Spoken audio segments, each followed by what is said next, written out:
Mamie, papa et maman vont t'envoyer dans une maison de retraite aujourd'hui, m'a murmuré ma petite fille de 8 ans. J'ai simplement quitté la maison, sans destination. Ce qu'ils ignoraient, c'est que je cachais une fortune de 18 millions d'euros. Ce que j'ai fait ensuite les a laissés sous le choc.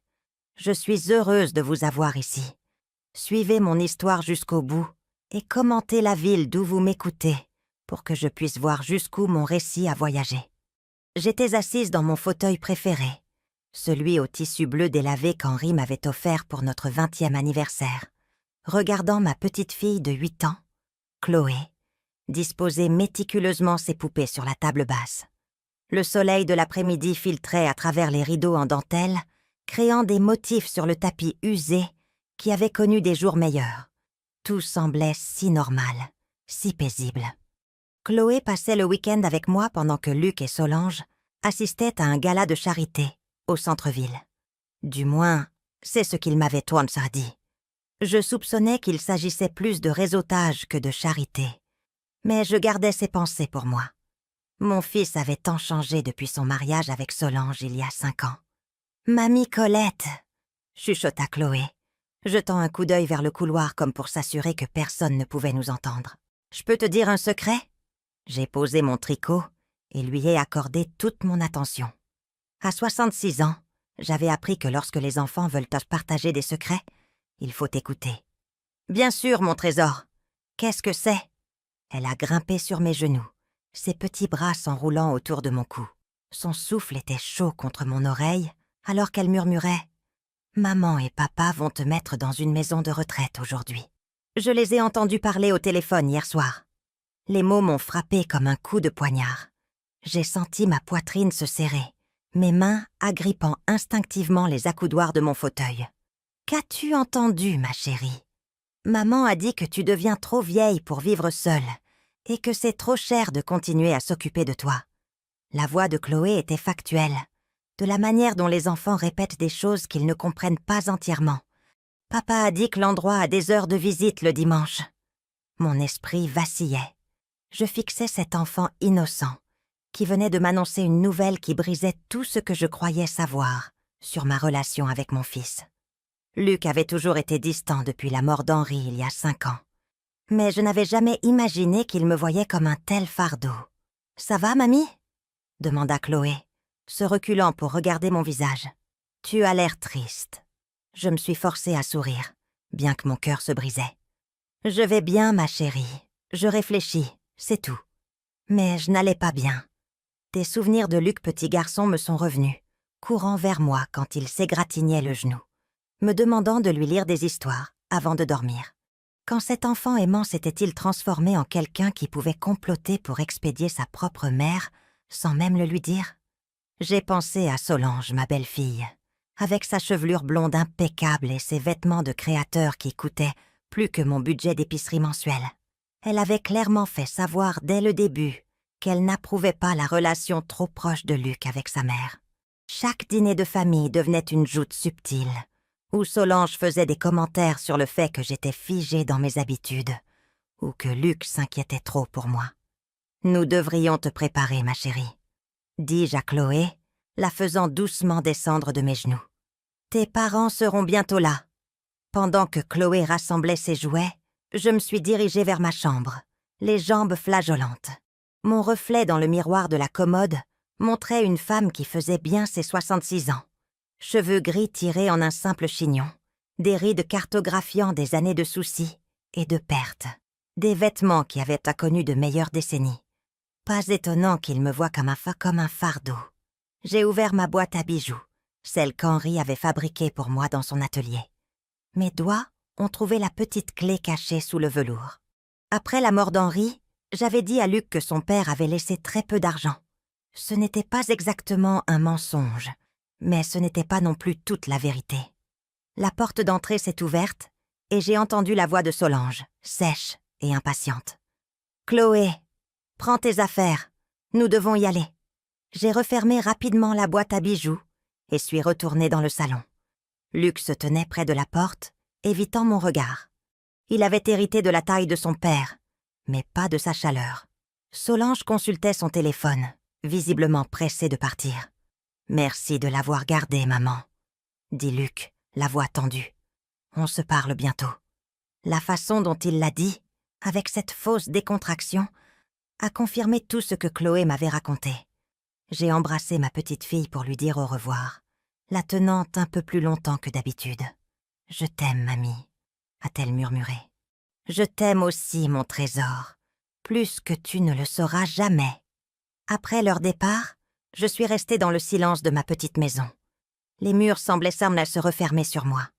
Des photos de Luc à différents âges me fixaient, depuis chaque surface. Fête d'anniversaire, remise de diplôme, son mariage. M'étais-je trompée toutes ces années, pensant que nous avions encore une relation? Je suis allée dans ma chambre, et j'ai sorti une vieille valise de sous le lit. J'ai fait mes bagages lentement, délibérément, quelques vêtements de rechange, mes médicaments, l'alliance d'Henri que je portais toujours sur une chaîne autour du cou. Au fond de la valise, j'ai placé une petite enveloppe contenant quelque chose que Luc n'avait jamais vu. 20 minutes plus tard, je me tenais à ma porte d'entrée avec mon manteau et mon sac à main. Je ne savais pas où j'allais, mais je ne pouvais pas rester ici à attendre qu'ils viennent me chercher, comme un meuble indésirable. L'air de l'après-midi était vif alors que je marchais dans la rue que j'avais appelée mon foyer pendant 30 ans. Des voisins saluaient depuis leur perron, ignorant qu'ils voyaient pas peut-être la vieille Colette Dubois pour la dernière fois. Du moins, la version de Colette qu'ils pensaient pas connaître. J'ai atteint l'arrêt de bus et me suis assise sur le banc usé.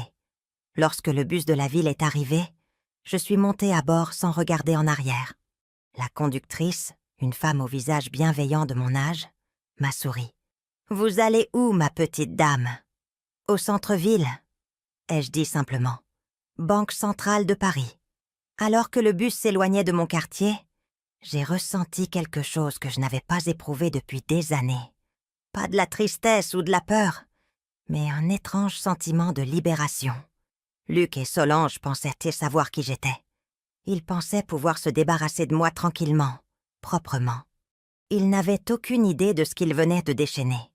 Le bus a traversé des rues familières, passant devant l'épicerie où j'avais fait mes courses pendant des décennies, devant l'église où Henri et moi nous étions mariés. Mais je n'étais pas la vieille femme sans défense qu'ils croyaient que j'étais. Je les avais protégés de la vérité pendant 5 ans, vivant modestement, leur laissant croire que j'avais à peine de quoi joindre les deux bouts. Il était temps que ça change. Quand je suis entrée dans la Banque centrale de Paris, 30 minutes plus tard, je me suis approchée du même guichet que j'avais visité chaque mois pendant des années. Mais au lieu de faire mon petit dépôt habituel, j'ai demandé à parler à un directeur.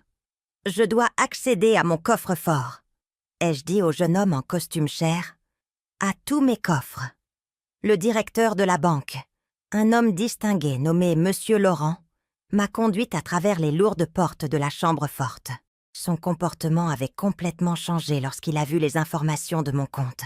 La différence dans sa voix était quelque chose que je n'avais pas entendu depuis des années.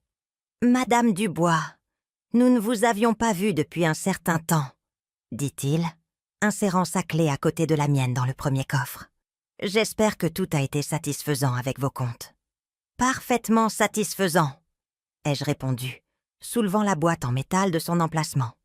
À l'intérieur se trouvaient des documents qui racontaient une histoire que Luc n'avait jamais connue.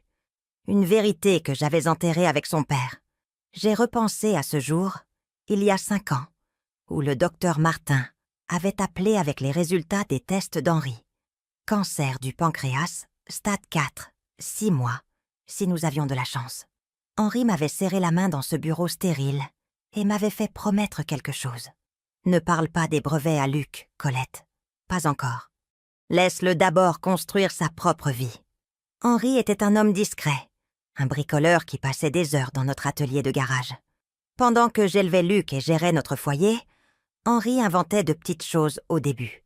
Un ouvre-boîte amélioré, une meilleure charnière de porte, une tête d'arrosage plus efficace. Il déposait les brevets lui-même, sans jamais s'attendre à grand-chose. Mais ensuite est venu le distributeur automatique de croquettes. Tout a commencé lorsque le chien de nos voisins n'arrêtait pas de fouiller dans nos poubelles. Henri a conçu un mécanisme simple qui distribuerait de la nourriture à des heures fixes, gardant les animaux à un horaire régulier. Il a construit un prototype dans notre garage et n'y a plus pensé jusqu'à ce qu'Unigro Animalerie le contacte. Je me souviens du jour où le premier chèque de redevance est arrivé. 10 000 € pour un seul trimestre. Henri l'avait fixé pendant 1 heure avant de me le montrer. Colette, je pense que nous tenons quelque chose. Nous tenions quelque chose. Au cours des 15 années suivantes, les brevets d'Henri ont généré des revenus réguliers que nous avons investis avec soin.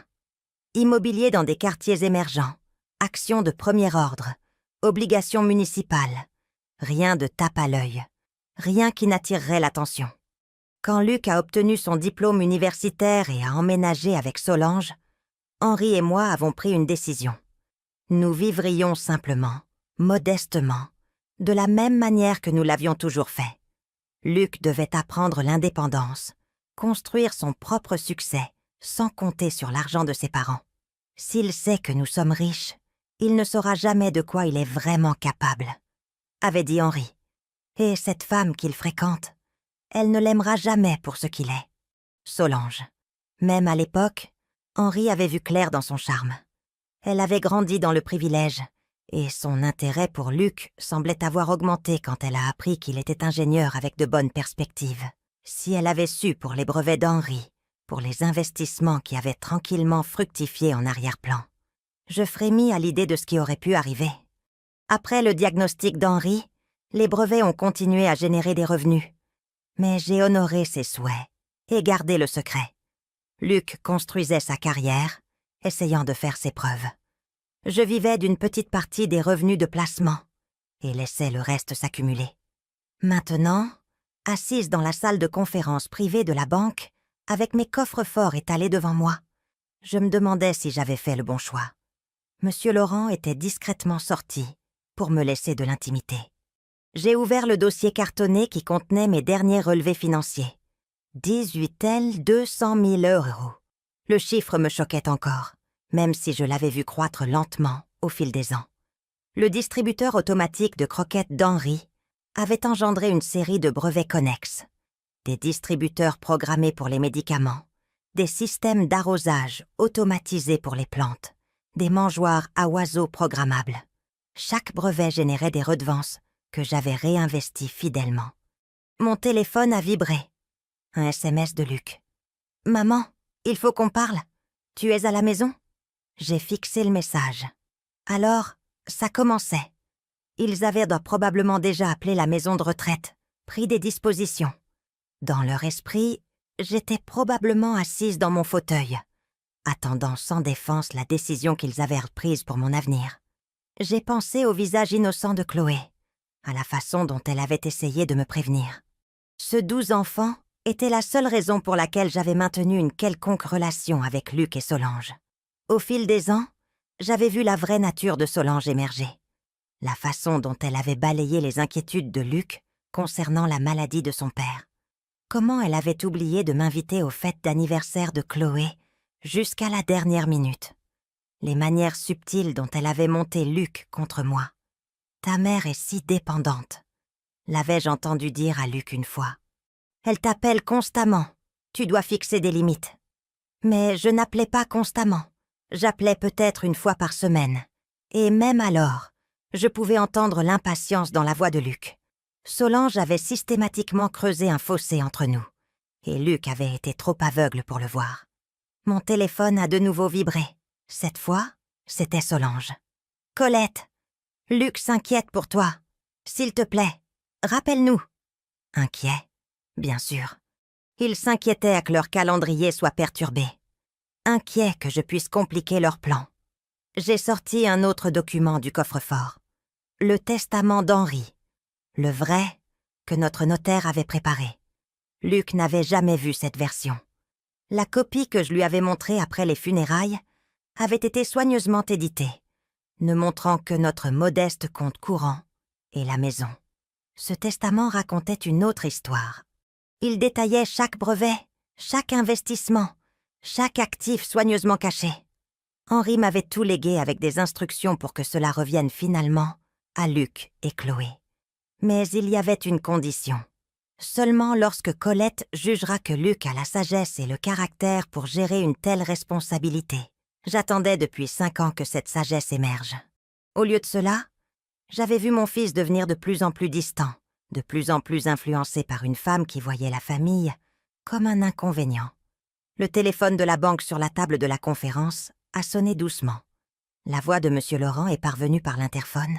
« Madame Dubois, je suis désolée de vous déranger, mais il y a un jeune homme ici qui demande après vous. Il dit qu'il est votre fils. » Mon cœur s'est serré.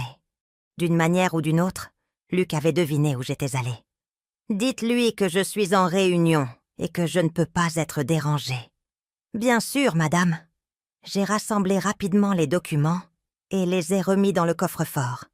Mais j'ai gardé un objet. Un petit carnet où Henri avait consigné chaque demande de brevet, chaque paiement de redevance, chaque décision d'investissement. Son écriture remplissait page après page avec les registres méticuleux d'un homme qui bâtissait un héritage. Sur la dernière page, dans l'écriture familière d'Henri, se trouvait une note datée de quelques semaines seulement avant sa mort.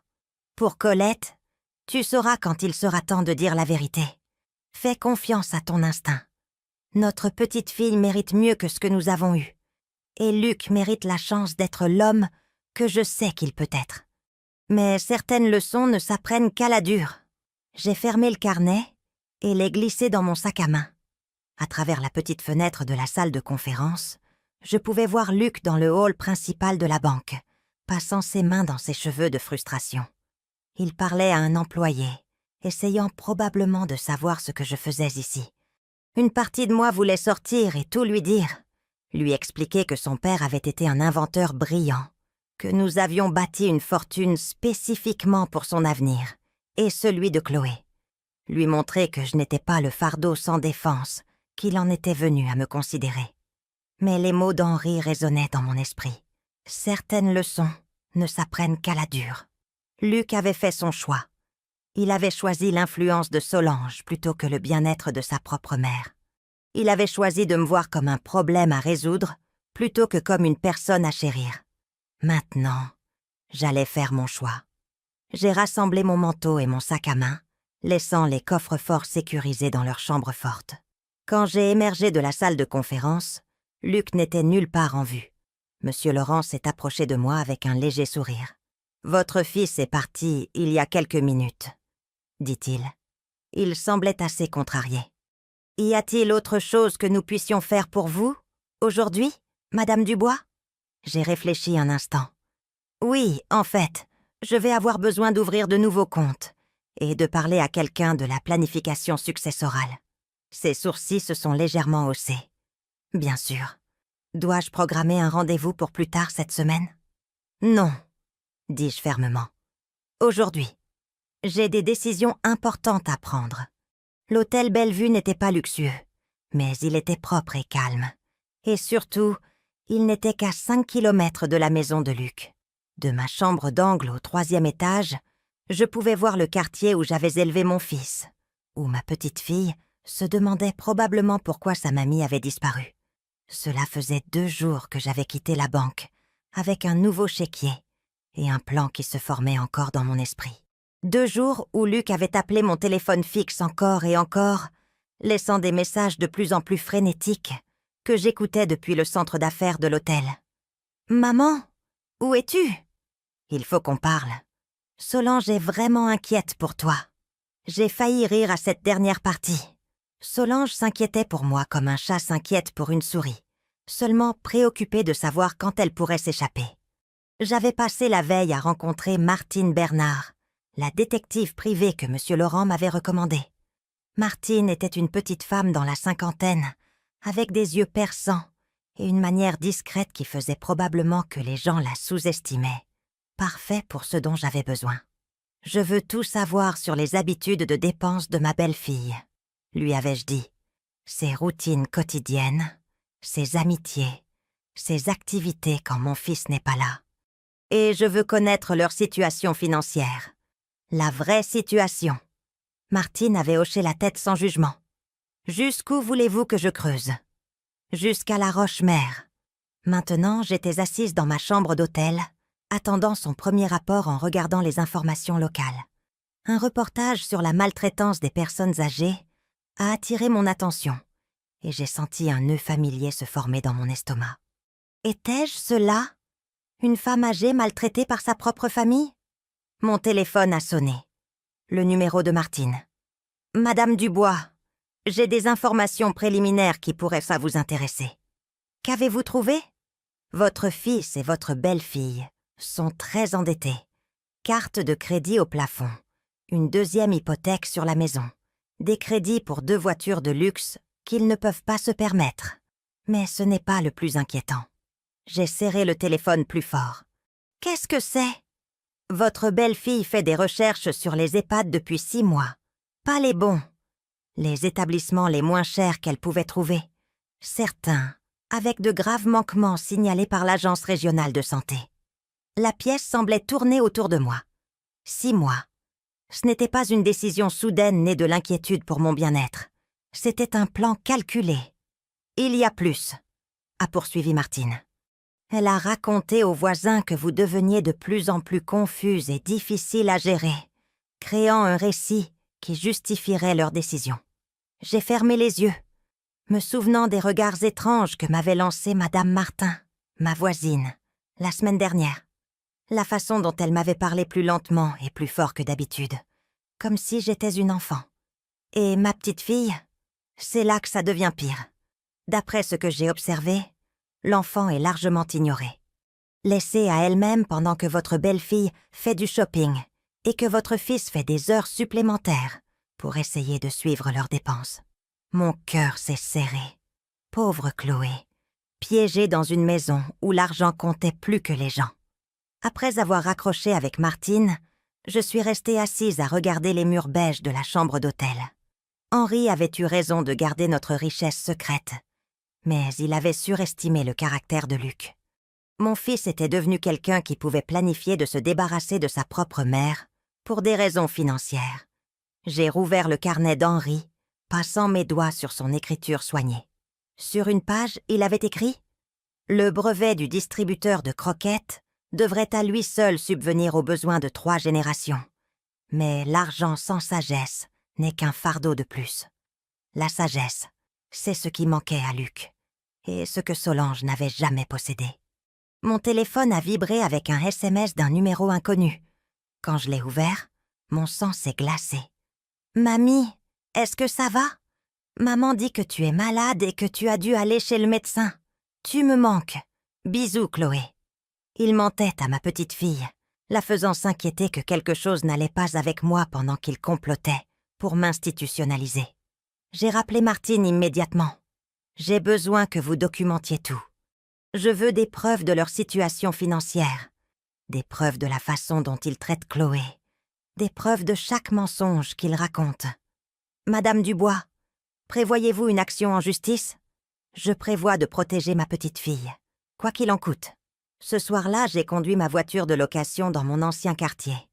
La maison qu'Henri et moi avions partagée pendant 30 ans était sombre et vide. La maison de Luc, 2 rues plus loin, brillait d'une lumière chaude. Je me suis garée de l'autre côté de la rue et j'ai observé. À travers la grande fenêtre du salon, je pouvais voir Solange au téléphone, gesticulant sauvagement. Luc était affalé sur le canapé, la tête dans les mains. Aucun signe de Chloé. Quelques minutes plus tard, Solange a jeté son téléphone et a quitté la pièce en trombe. Luc est resté sur le canapé, immobile. Même à distance, je pouvais voir la défaite dans sa posture. Mon téléphone a sonné. Le numéro de Luc. « Maman, s'il te plaît, réponds cette fois. Je sais que tu es contrariée par quelque chose, mais on peut arranger ça. Solange a trouvé des endroits vraiment bien où tu serais à l'aise et en sécurité. » En sécurité de quoi?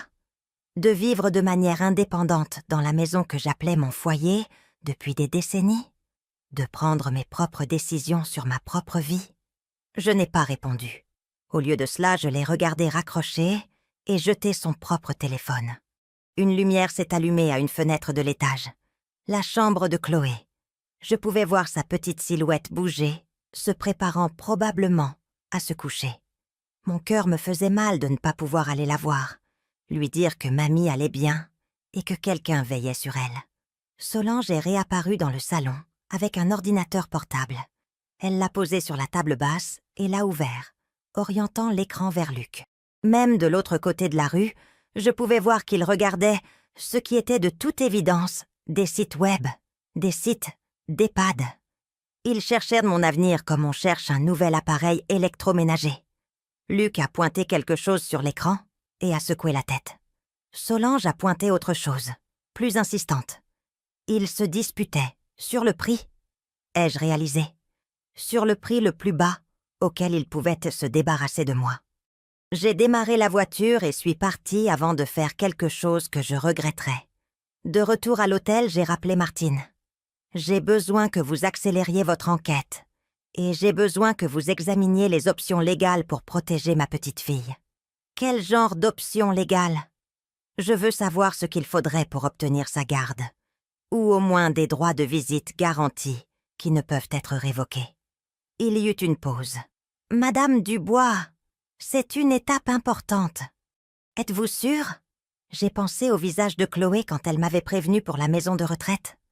Au SMS disant qu'elle me manquait, à la lumière dans la fenêtre de sa chambre, une petite fille se demandant probablement pourquoi les adultes de sa vie disparaissaient sans cesse. Je n'ai jamais été aussi sûre de quoi que ce soit de ma vie. Le lendemain matin a apporté le rapport complet de Martine. 20 pages de documents financiers, de photographies et de conversations documentées qui peignaient le tableau d'une famille en crise. Luc et Solange devaient être plus de 180 000 € de dettes diverses.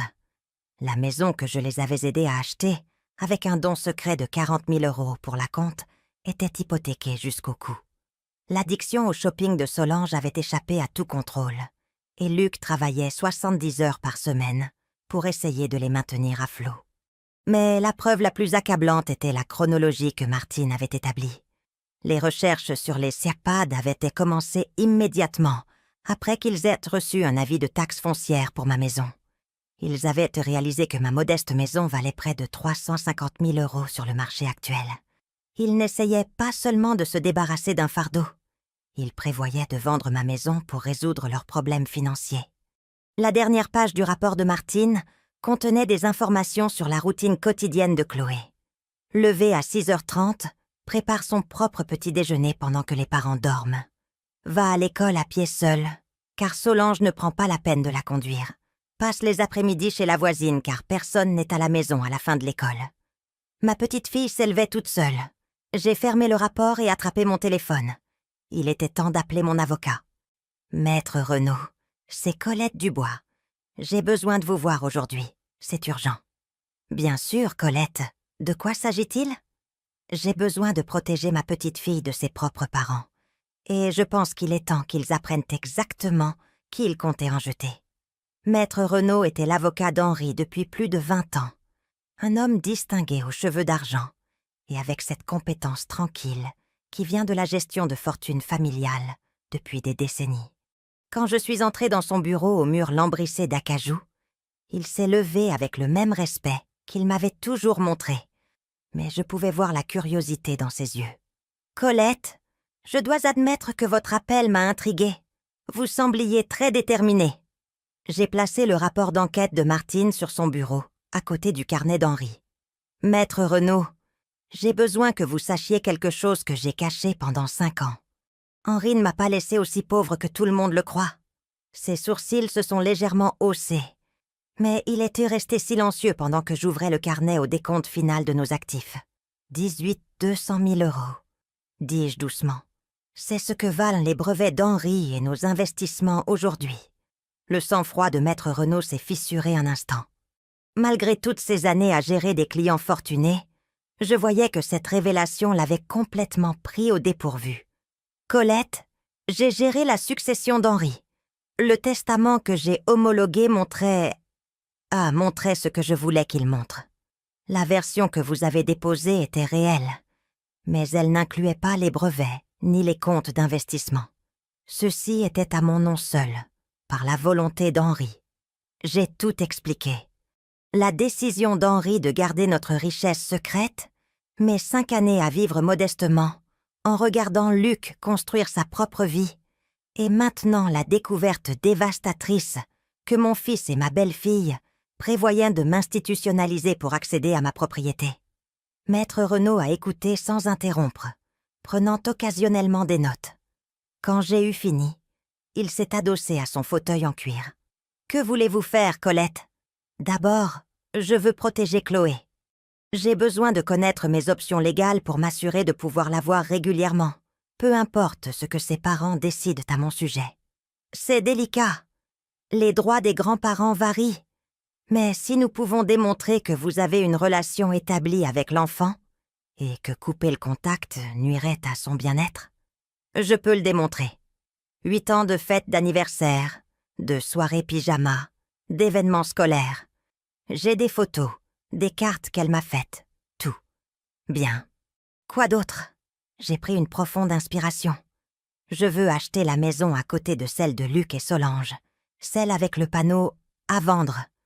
Je veux être assez proche pour veiller sur Chloé, sans leur permission. Maître Renaud a pris une autre note. C'est tout à fait dans votre droit. Autre chose ? Je veux créer un fonds en fiducie pour Chloé, que ses parents ne pourront pas toucher. Quelque chose de substantiel qui sera disponible quand elle aura 25 ans. À quel point substantiel ? 5 millions d'euros. Le stylo de Maître Renaud s'est arrêté de bouger. Colette, c'est près d'un tiers de tout votre patrimoine. Chloé est mon avenir, Maître Renaud. C'est la seule personne dans cette famille qui a encore un cœur pur. Je veux m'assurer qu'elle n'aura jamais à dépendre de quelqu'un comme ils essaient de me rendre dépendante. Il a hoché lentement la tête. Je peux rédiger les documents de la fiducie. Y a-t-il autre chose ? J'ai hésité puis j'ai sorti la partie la plus difficile de mon plan. Je veux faire un nouveau testament. Un que Luc et Solange n'attendront jamais. Comment ça ? Si quelque chose m'arrive avant que Chloé ait 18 ans, je veux que sa garde et la gestion de sa fiducie reviennent à ma sœur Isabelle, à Lyon. Luc ne reçoit rien tant qu'il n'a pas prouvé qu'il peut être le père et l'homme que sa fille mérite. Maître Renaud a posé son stylo. Colette, c'est une mesure drastique. Vous déshéritez essentiellement votre unique enfant. Non, je lui donne une chance de mériter son héritage par son caractère plutôt que par droit de naissance. Henri a toujours dit que l'argent sans sagesse n'était qu'un fardeau de plus. Luc doit d'abord apprendre la sagesse. Et s'il ne le fait jamais ? J'ai pensé au visage innocent de Chloé, aux mensonges qu'il lui racontait, aux EHPAD que Solange recherchait. Alors Chloé héritera de tout quand elle aura 30 ans. Au moins une personne dans cette famille comprendra la valeur de ce qu'Henri a construit. Maître Renaud a passé l'heure suivante à rédiger des documents pendant que j'étais assise dans sa salle de conférence, regardant la ville où j'avais passé toute ma vie d'adulte. C'était surréaliste de prendre des décisions concernant des millions d'euros alors que mon fils me croyait être un fardeau sans le sou. Mon téléphone a vibré. Un SMS de Luc. « Maman, s'il te plaît, rentre à la maison. Nous sommes tous morts d'inquiétude. Chloé n'arrête pas de demander où tu es. » La mention du nom de Chloé m'a serré la poitrine. J'ai répondu « Je vais bien. Je prends du temps pour réfléchir. » Sa réponse est venue immédiatement. « Réfléchir à quoi ? Si c'est à propos de la discussion sur la maison de retraite, on peut regarder d'autres options. On veut juste ce qu'il y a de mieux pour toi. » J'ai fixé le message. Même maintenant, il ne pouvait pas se résoudre à être honnête. Il ne s'agissait pas de ce qui était le mieux pour moi. Il s'agissait de ce qui était pratique pour eux. « Les documents sont prêts », annonça Maître Renaud, revenant dans la salle de conférence avec une pile de papier. Le fonds en fiducie pour Chloé, le Nouveau Testament. Et j'ai aussi préparé une procuration qui garantit que personne ne peut prendre de décision médicale ou financière pour vous sans votre consentement explicite. Merci. J'ai signé chaque document avec soin, ma signature scellant un avenir que Luc ne pouvait imaginer. Il y a encore une chose, dit Maître Renaud. La maison à côté de celle de votre fils. J'ai appelé l'agent immobilier. Les propriétaires sont motivés pour vendre rapidement en raison d'une mutation professionnelle. Ils accepteront une offre en espèces bien en dessous du prix demandé. À quel point en dessous ? Le prix demandé est de 450 000 €. Ils accepteront 390 000 € pour une offre en espèces qui peut être conclue en 2 semaines. Je n'ai pas hésité. Faites l'offre. 1 heure plus tard, j'étais propriétaire de la maison au 247 rue des Châtaigniers, juste à côté de la famille de mon fils. L'ironie ne m'a pas échappé. Il prévoyait de me mettre dans un EHPAD pendant que j'achetais la maison voisine. Ce soir-là, je me suis rendue à ma nouvelle propriété, les clés à la main. C'était une charmante maison de style colonial à 2 étages, avec un grand porche et un jardin qui touchait la limite de la propriété de Luc. Depuis les fenêtres de l'étage, je pouvais voir directement dans la chambre de Chloé. Alors que je me tenais dans le salon vide, j'ai entendu des voix de la maison d'à côté. À travers les murs fins, j'entendais Luc et Solange se disputer. « Ça fait 4 jours qu'elle est partie, Luc. 4 jours. Les gens commencent à poser des questions. Je sais. Mais qu'est-ce que je suis censée leur dire? Que ma mère a disparu parce qu'elle a découvert qu'on prévoyait de la mettre en maison de retraite? Tu n'étais pas censé la laisser découvrir. C'est un désastre. » Je me suis approchée du mur, le cœur battant. « Peut-être qu'on devrait tout laisser tomber, » dit Luc, la voix fatiguée. « Peut-être qu'on peut trouver un autre moyen de gérer nos finances. »« Tu es fou !» La voix de Solange était acérée de colère. « Tu sais combien de dettes nous avons? La maison de ta mère est notre seule issue. Si on ne la vend pas, on va tout perdre. Mais si elle a vraiment disparu, si quelque chose lui est arrivé, il ne lui est rien arrivé. Elle est probablement chez une amie, essayant de nous faire peur. Elle reviendra quand elle sera fatiguée de jouer à des jeux. » Il y eut une pause, puis la voix de Luc, plus calme maintenant. « Et si elle ne revient pas? Alors on dépose une déclaration de personne disparue, et on la fait finalement déclarer incapable. De toute façon, on obtient le contrôle de ses biens. » Je me suis reculée du mur, les mains tremblantes. Solange ne prévoyait pas seulement de m'institutionnaliser. Elle était prête à me faire déclarer incapable si je refusais de coopérer. Mon téléphone a sonné, me surprenant dans la maison vide. Le numéro de Martine. « Madame Dubois, j'ai une mise à jour que vous devez entendre immédiatement. »« Qu'est-ce que c'est ? » ?»« Votre belle-fille a rencontré un avocat aujourd'hui. Un avocat spécialisé dans les tutelles et les curatelles. » Mon sang s'est glacé. Qu'est-ce que ça veut dire? Ça veut dire qu'ils se préparent à vous faire déclarer mentalement incapable si vous ne vous conformez pas à leur plan de maison de retraite. Ils constituent un dossier selon lequel vous souffrez de démence ou d'un autre déclin cognitif qui vous rend incapable de prendre soin de vous-même. Je me suis affalée sur le rebord de la fenêtre, regardant de l'autre côté du jardin la maison où ma petite fille faisait probablement ses devoirs seule, pendant que ses parents complotaient ma destruction légale. « Il y a plus, » a poursuivi Martine. « L'avocat leur a conseillé de documenter des exemples de votre comportement erratique. Ils vont commencer à créer une trace écrite qui vous dépeint comme confuse et potentiellement dangereuse pour vous-même. » Comment savez-vous tout ça? La secrétaire de l'avocat est ma cousine. Elle est horrifiée par ce qu'elle a entendu et voulait que quelqu'un vous prévienne. J'ai fermé les yeux, sentant tout le poids de leur trahison. Il ne s'agissait plus seulement d'argent. Ils étaient prêts à détruire ma réputation, mon autonomie, mon identité même pour obtenir ce qu'ils voulaient. « Madame Dubois, êtes-vous toujours là? »« Oui, » dis-je doucement. « Je suis là. »« Et Martine? »« Oui. Demain matin, je veux que vous organisiez une réunion avec Luc et Solange. Dites-leur que je suis prête à rentrer à la maison et à discuter de leurs préoccupations concernant ma situation de vie. Êtes-vous sûr que c'est sage? Après ce que je viens de vous dire. » Je me suis levée et me suis dirigée vers la fenêtre donnant sur leur jardin. Dans la fenêtre de la chambre de Chloé, je pouvais voir la silhouette de ma petite fille assise à son bureau. Ils pensent avoir affaire à une vieille femme confuse qui ne comprend pas ce qui lui arrive. Ai-je dit, il est temps qu'ils apprennent exactement qui ils ont sous-estimé. Je suis arrivée chez Luc à exactement 14 ans, le samedi après-midi, portant le même sac à main usé que j'avais depuis 10 ans, et le même manteau modeste qui avait fait plisser le nez de Solange lors des réunions de famille. Pour eux, je ressemblais à la même femme sans défense qui avait disparu 5 jours plus tôt. Ils n'avaient aucune idée que la femme qui se tenait sur leur porche possédait maintenant la maison d'à côté et avait 18 millions d'euros d'actifs qu'ils ne pouvaient pas toucher. Luc a ouvert la porte avant que je puisse frapper. Son visage un mélange de soulagement et de colère à peine contenue. « Maman, Dieu merci. Où étais-tu » Nous étions morts d'inquiétude. Le mensonge lui venait si facilement que j'ai presque eu pitié de l'homme qu'il était devenu. « Ah, j'avais besoin de temps pour réfléchir. » ai-je dit simplement, entrant dans le hall. La maison sentait encore le parfum cher de Solange et les fleurs fraîches qu'elle achetait chaque semaine pour maintenir les apparences.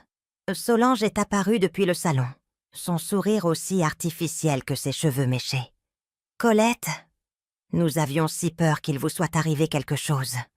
Vous ne pouvez pas disparaître comme ça sans prévenir personne. J'ai 66 ans, Solange. Je n'ai pas besoin de permission pour quitter ma propre maison. » Son sourire a légèrement vacillé. « Bien sûr que non. Nous nous inquiétons juste pour vous, vivant seule à votre âge. » Chloé est descendue en courant les escaliers, se jetant dans mes bras. « Mamie, tu m'as tellement manqué. Maman a dit que tu étais malade. » Je l'ai serrée fort, respirant l'odeur de son shampoing à la fraise. « Je ne suis pas malade, mon trésor. Je vais parfaitement bien. » Par-dessus la tête de Chloé, j'ai vu Solange et Luc échanger un regard. Leur premier mensonge avait déjà été exposé. « Chloé, pourquoi n'irais-tu pas jouer dans ta chambre pendant que les adultes parlent ?» dit Solange, la voix plus tendue maintenant. « Je peux rester avec mamie ?»« Non, ma chérie, » dis-je doucement. « J'ai besoin de parler à tes parents seuls. Mais je viendrai te dire au revoir avant de partir. » Après que Chloé soit montée à contre-cœur, nous nous sommes assis tous les trois dans le salon. J'ai choisi le vieux fauteuil d'Henri, celui que Luc avait déménagé ici après la mort de son père. Cela semblait approprié, d'une certaine manière, d'avoir la présence d'Henri pour ce qui allait se passer. « Maman, » commença Luc, se penchant en avant, les mains jointes. « Nous devons discuter de votre situation de vie. Solange et moi avons fait des recherches sur de très belles résidences où vous auriez des gens autour de vous, des activités, des soins médicaux si vous en avez besoin. Vous voulez dire des maisons de retraite ?» Solange est intervenue en douceur. « Des résidences, services pour seniors, des endroits conçus pour les aînés actifs qui veulent pas maintenir leur indépendance tout en ayant un soutien disponible. » J'ai sorti le rapport d'enquête de Martine de mon sac à main et l'ai posé sur la table basse.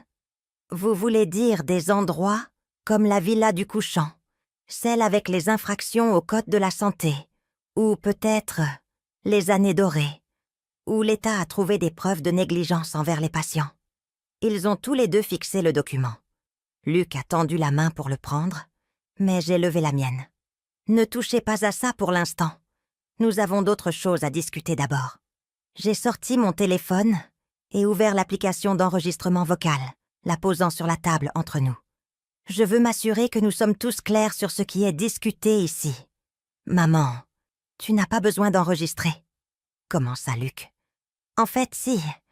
Vous voyez, je connais votre situation financière. Je sais que vous avez plus de 180 000 € de dettes diverses. Je sais que vous cherchez des maisons de retraite depuis 6 mois, pas 5 jours. Et je sais que vous avez déjà parlé à un avocat pour me faire déclarer incapable. » Le visage de Solange a perdu toute couleur. La bouche de Luc s'est ouverte et fermée comme un poisson cherchant de l'air. « Comment ?» commença Solange. « Comment je sais ? Parce que, contrairement à ce que vous pensez apparemment, je ne suis pas une vieille femme sénile qui peut être facilement manipulée. J'ai de nouveau fouillé dans mon sac à main et j'ai sorti une carte de visite. Martine Bernard, détective privée, travail très approfondi. » Luc a retrouvé sa voix. « Tu as engagé une détective privée ? Maman, c'est un comportement paranoïaque. Peut-être devrions-nous demander au docteur Martin de vous examiner. » J'ai ri, un son qui a semblé résonner dans la pièce soudainement silencieuse. « Paranoïaque ? Luc, ta femme a rencontré un avocat spécialisé en droit des aînés hier pour discuter de me faire interner contre ma volonté. Je dirais que ma paranoïa était parfaitement justifiée. Solange s'est levée d'un bond. C'est ridicule. Nous essayons de vous aider et vous nous traitez comme des criminels. Asseyez-vous, Solange. Quelque chose dans mon ton a dû la surprendre, car elle a obéi. Maintenant, ai-je poursuivi, parlons de ce que vous voulez vraiment. Vous voulez vendre ma maison pour payer vos dettes. Vous me voulez hors du chemin pour pouvoir accéder à ce que vous pensez être mon seul bien. Ce n'est pas... commença Luc. J'ai de nouveau levé la main. Je n'ai pas fini. Vous avez menti à Chloé, lui disant que je suis malade alors que je suis en parfaite santé. Vous avez répandu des rumeurs dans le quartier sur mon état mental, et vous prévoyez de me mettre dans l'établissement le moins cher que vous pouviez trouver, pendant que vous profitiez de ma propriété. La pièce était si silencieuse que je pouvais entendre le tic-tac de l'horloge sur la cheminée. Mais voici ce que vous ne savez pas, ai-je dit. Fouillant dans mon sac une dernière fois, j'ai sorti le carnet d'Henri et mes relevés bancaires. Vous ne savez pas qui vous aviez vraiment l'intention de détruire. J'ai ouvert le carnet à la première page et j'ai commencé à lire à la haute voix. Brevet numéro 8-745-32. Système d'alimentation automatique pour animaux de compagnie, déposé par Henri Dubois. 15 mars 2003. Redevances annuelles actuelles, 780 000 €. Les yeux de Luc s'écarquillèrent. De quoi parles-tu? J'ai tourné la page. Brevet numéro 9-56488. Distributeur de médicaments programmables. Déposé par Henri Dubois, 22 août 2008. Redevance annuelle actuelle, 575 000 €. Maman, je ne comprends pas. Brevet numéro 9834-771. Contrôleur d'irrigation intelligent, déposé par Henri Dubois, 4 janvier 2011. Redevance annuelle actuelle, 120 000 €. J'ai fermé le carnet et ouvert mon relevé bancaire, le tournant pour qu'il puisse voir la ligne du bas. Actifs totaux actuels, 18 200 000 €. Le silence qui a suivi était assourdissant. Le visage de Solange était devenu complètement blanc.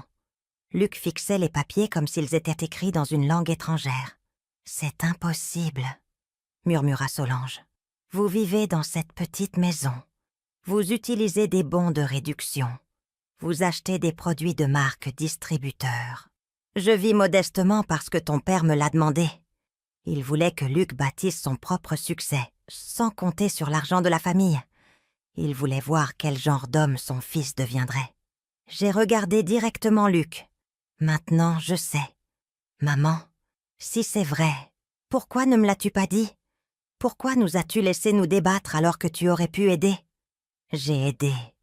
Les 40 000 € que vous pensiez provenir de l'assurance vie de votre père pour l'acompte de votre maison. C'était moi. L'héritage que vous avez reçu à la mort de votre grand-mère. C'était moi aussi.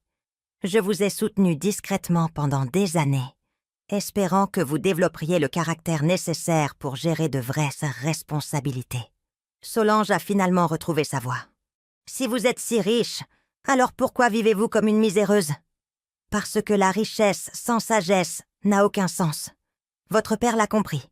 Malheureusement, aucun de vous deux ne le comprend.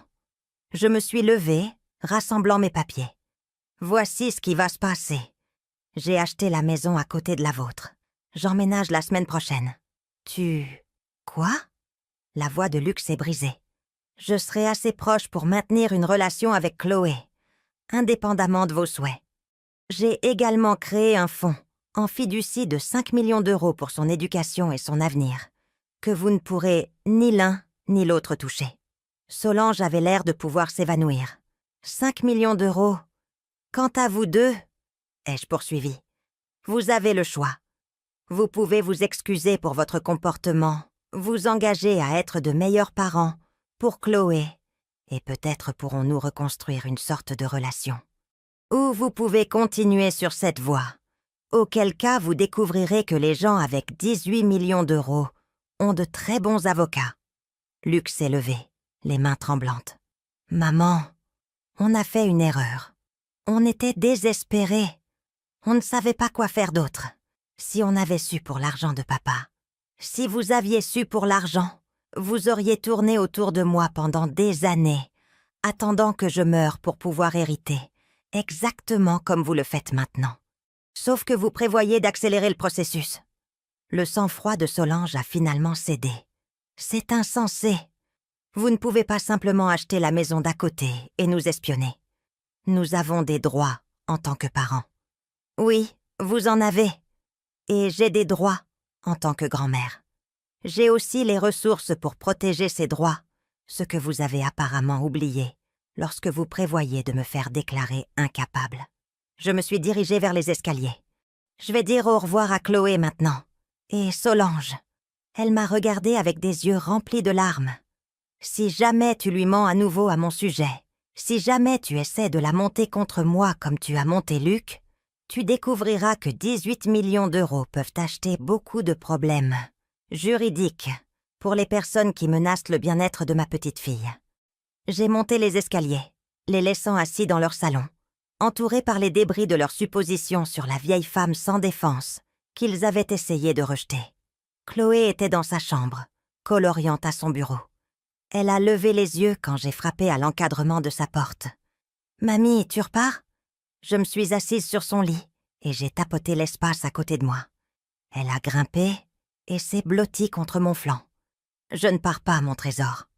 J'emménage dans la maison juste à côté pour que je puisse te voir quand tu veux. » Ses yeux se sont illuminés. « Vraiment ?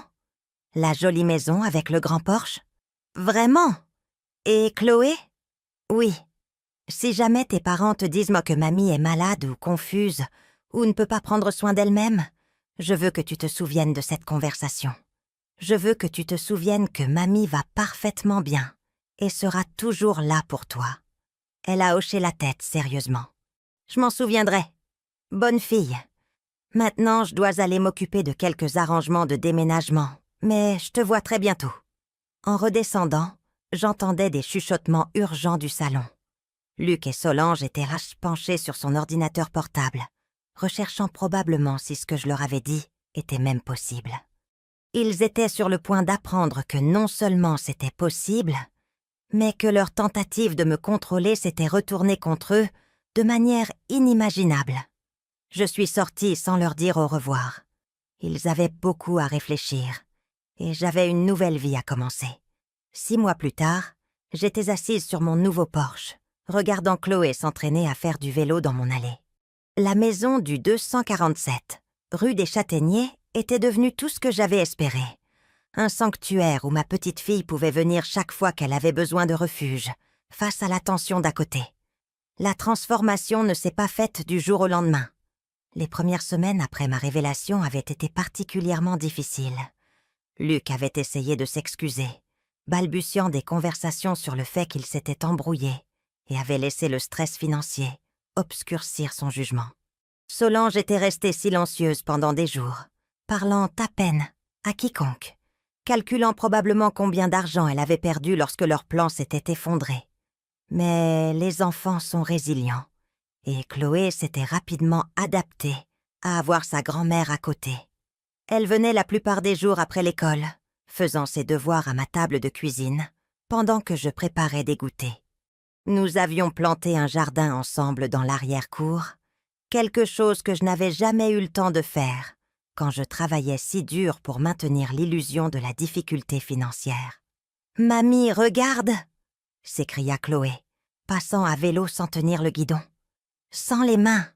Je te vois, mon trésor.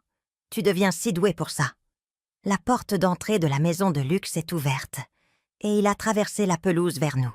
Ces visites étaient devenues routinières au cours des derniers mois. Au début, c'étaient des tentatives maladroites de réconciliation. Maintenant, c'était simplement un père qui prenait des nouvelles de sa fille et reconstruisait lentement une relation avec sa mère. « Salut, maman », dit-il, s'installant dans le fauteuil en osier à côté du mien. « Comment allait Chloé aujourd'hui ? » « Parfaite, comme toujours. Elle a eu un A à son projet de science sur la croissance des plantes, celui sur lequel nous avons travaillé ensemble, en utilisant notre jardin. » Luc hocha la tête, regardant sa fille avec un mélange de fierté et quelque chose qui ressemblait à du regret.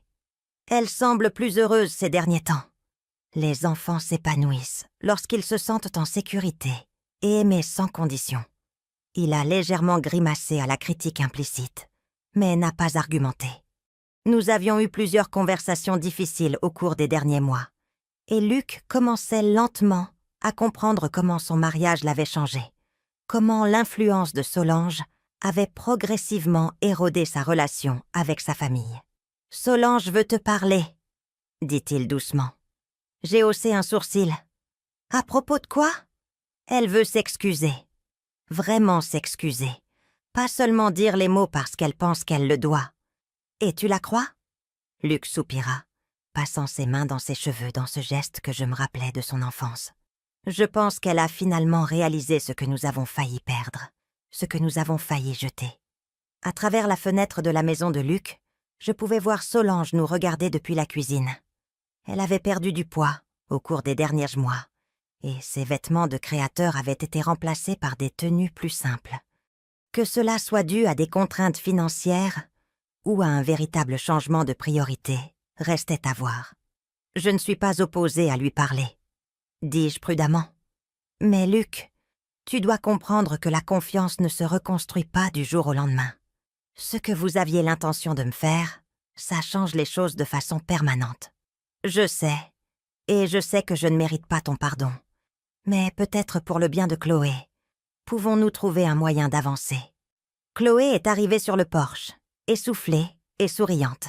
« Papa, tu m'as vu rouler sans les mains ?»« Oui, ma princesse, tu deviens vraiment douée avec ce vélo. » Elle a appuyé le vélo contre la balustrade du porche et a monté les marches. « Mamie, je peux montrer à papa l'album photo que nous avons fait ?»« Bien sûr, mon trésor. » Pendant que Chloé courait à l'intérieur pour chercher l'album, Luc et moi sommes restés assis dans un silence confortable. Ce n'était pas la relation facile que nous avions eue autrefois, mais c'était un progrès. Elle a fait 3 albums photos depuis que j'ai emménagé, lui dis-je. Un sur notre jardin, un sur nos aventures culinaires, et un sur tous les endroits que nous voulons visiter ensemble quand elle sera plus grande. Tu lui donnes de la stabilité, quelque chose qu'elle n'obtenait pas à la maison. Ça change cependant. J'ai remarqué que Solange passe plus de temps avec elle ces derniers temps. Luc hocha la tête. Le conseiller conjugal a suggéré que nous nous concentrions sur les activités familiales plutôt que sur les poursuites individuelles. Ça, c'était une révélation. Chloé est revenue avec un épais album relié en papier de construction violet. « C'est celui sur notre jardin, papa. Regarde, voici le premier jour où nous avons planté les graines. Et voici la semaine dernière quand nous avons récolté les tomates. » Alors qu'elle tournait les pages, montrant chaque étape de la croissance, j'ai observé le visage de Luc. Il voyait sa fille d'une manière qu'il n'avait peut-être jamais vue auparavant, non pas comme une responsabilité à gérer, mais comme une personne avec ses propres intérêts et son enthousiasme. « C'est incroyable, Chloé. Vous avez été bien occupée, toi et mamie. On va faire de la confiture la semaine prochaine, avec les fraises. Mamie dit qu'on peut en donner aux voisins. Ça a l'air merveilleux. » Après que Chloé soit rentrée pour se laver les mains pour le dîner, Luc se tourna vers moi avec une expression sérieuse. « Maman, je dois te demander quelque chose, et je veux que tu sois honnête avec moi. »« D'accord. Penses-tu que je peux être un bon père, vraiment? Ou est-ce trop tard ?» La question m'a prise au dépourvu. Dans toutes nos conversations des derniers mois, Luc avait été sur la défensive, apologétique ou résigné. C'était la première fois qu'il demandait mon évaluation honnête. « Tu étais un enfant aimant, Luc. Tu avais de l'empathie et de la gentillesse. Tu défendais les autres enfants qui étaient harcelés. Tu as pleuré quand notre chien est mort et tu as insisté pour que nous lui organisions de vraies funérailles. » Il a souri légèrement au souvenir. « Ce garçon est toujours en toi quelque part. La question est de savoir si tu es prêt à le laisser refaire surface ou si tu vas laisser la peur et la pression financière continuer à dicter tes décisions. Et Solange, penses-tu qu'elle peut changer ?» J'ai examiné la question attentivement. Je pense que les gens peuvent changer quand ils le veulent vraiment. Mais le changement doit venir de l'intérieur, pas de la pression extérieure ou des conséquences. La porte d'entrée de la maison de Luc s'est rouverte, et cette fois Solange a traversé la pelouse. Elle se déplaçait lentement, comme si chaque pas demandait du courage. « Colette, » dit-elle en arrivant sur le porche, « pourrais-je vous parler, en privé ?» J'ai regardé Luc, qui a hoché la tête, et s'est levé. Je vais aider Chloé à se préparer pour le dîner. Après son départ, Solange s'est assise dans le fauteuil qu'il avait quitté. Pendant un moment, aucune de nous n'a parlé. « Je vous dois des excuses, » dit-elle finalement. Pas le genre que j'ai fait avant, quand j'espérais encore sauver quelque chose pour moi-même. De vraies excuses. J'écoute. J'ai été élevée en croyant que la sécurité financière était la chose la plus importante dans la vie. Mes parents ont divorcé quand j'avais 12 ans, à cause de problèmes d'argent, et j'ai vu ma mère lutter pendant des années après. Quand j'ai rencontré Luc, il semblait stable, responsable, quelqu'un qui pouvait offrir la sécurité. Elle a fait une pause, regardant la maison où nous pouvions voir Luc et Chloé, dans la fenêtre de la cuisine. Mais quelque part en chemin, j'ai oublié qu'il y a une différence entre la sécurité financière et la cupidité. J'ai oublié que Luc n'était pas seulement un pourvoyeur, il était une personne. Et j'ai complètement ignoré le fait que vous n'étiez pas seulement un obstacle à mes plans. Vous étiez sa mère. Qu'est-ce qui vous a fait changer d'avis ? Solange est restée silencieuse un long moment. En regardant Chloé avec vous, en voyant à quel point elle est heureuse ici, comment elle s'illumine quand elle parle de votre temps, ensemble, j'ai réalisé que j'avais été si concentrée sur ce que je voulais pour son avenir que j'ignorais ce dont elle avait besoin dans le présent. Et de quoi a-t-elle besoin ? D'amour sans condition, d'attention sans distraction, d'adultes qui placent pour son bien-être avant leur propre convenance. J'ai étudié le visage de Solange, cherchant des signes de manipulation ou de calcul. Mais ses yeux étaient là clairs, et sa voix avait une fermeté que je n'avais jamais entendue auparavant. Le plan de la maison de retraite, ai-je dit, c'était votre idée. Oui, et j'en ai honte. Je me suis convaincue que c'était pratique, que ça avait un sens financier. Mais la vérité, c'est que je vous voyais comme une concurrence pour l'attention et les ressources de Luc. Je vous voulais hors du chemin. Et maintenant, je comprends que la famille n'est pas un jeu à somme nulle. Votre relation avec Luc et Chloé ne diminue pas la mienne. Elle enrichit la leur, ce qui enrichit la mienne. Chloé est apparue dans l'embrasure de la porte. « Mamie, papa dit que le dîner est prêt. Tu peux manger avec nous ?» J'ai regardé Solange, qui a légèrement hoché la tête. « J'aimerais beaucoup ça, mon trésor. » Alors que nous traversions la pelouse vers la maison de Luc, Solange a dit doucement « Je n'attends pas le pardon tout de suite. Je sais que je dois le mériter, mais j'espère que vous me donnerez la chance d'essayer. »« Nous verrons, » ai-je répondu. Les actions parlent plus que les mots. Le dîner fut une révélation. Au lieu des conversations tendues et superficielles dont je me souvenais, nous avons parlé des projets scolaires de Chloé, de ses amis, de ses rêves de devenir vétérinaire. Luc et Solange l'écoutaient, vraiment écoutaient, posant des questions de suivi et montrant un intérêt sincère pour ses réponses. Après le dîner, Chloé a insisté pour montrer à ses parents les albums photos que nous avions faits. Pendant qu'elle narrait chaque image, j'ai observé la dynamique familiale changer lentement. Ils apprenaient à se voir clairement, peut-être pour la première fois.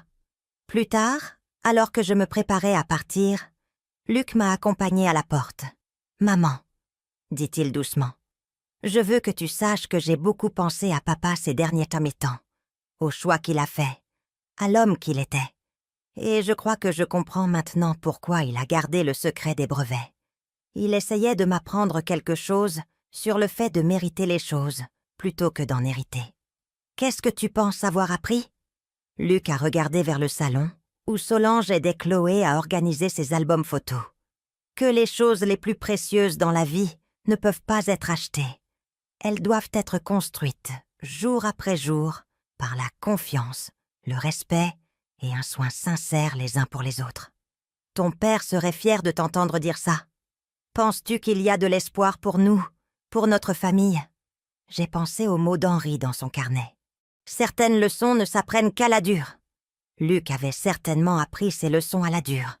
Mais il les apprenait. Il y a toujours de l'espoir, Luc, tant que les gens sont prêts à faire le travail pour devenir meilleurs. En rentrant chez moi ce soir-là, j'ai ressenti une paix que je n'avais pas connue depuis des années. La lumière du porche était allumée, m'accueillant dans un endroit qui était vraiment le mien. Dans ma boîte aux lettres se trouvait une carte dessinée à la main par Chloé. Merci d'être la meilleure mamie du monde.